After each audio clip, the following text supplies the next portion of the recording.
Hey guys! Welcome back to my channel. Today, we're making one of my absolute favorites, Paneer butter masala. If you're a fan of creamy, buttery, and just super delicious Indian food, you're going to love this. It's rich, it's flavorful, and it's really easy to make at home. So, let's get started. Alright, so here's what you'll need. We've got paneer, obviously, some butter, a couple of tomatoes, an onion, garlic, ginger, cashews, cream, and a bunch of spices. Nothing too fancy, but trust me, these flavors together are amazing. First things first, let's get a pan on medium heat and melt a generous amount of butter.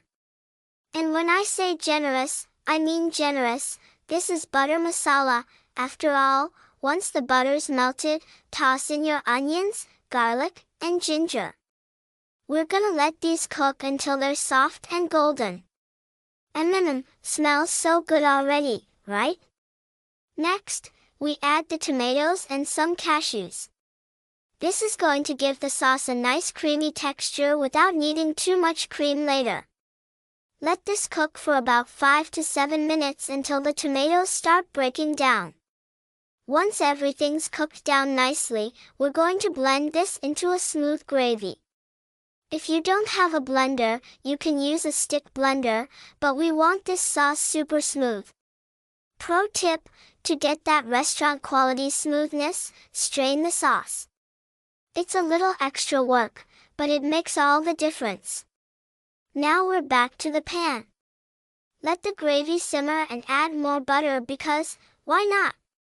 A little garam masala, salt, and a pinch of sugar to balance out the acidity from the tomatoes. Meanwhile, in a separate pan, lightly fry your paneer cubes.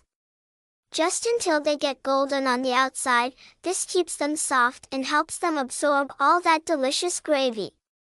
Now, add the paneer into the gravy and let it simmer for a couple of minutes so it soaks up all the flavors. Oh, and don't forget the cream.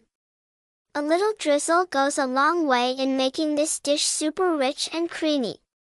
And finally, a sprinkle of kajuri methi, that's dried fenugreek leaves, and some fresh coriander for that extra punch of flavor. Look at that, so creamy, so delicious. Serve it with some hot naan or rice, and you've got a meal that's better than takeout, honestly. Alright, guys, that's it for today's recipe.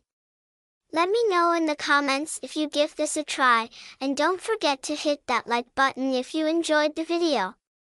And of course, subscribe for more delicious recipes. See you next time.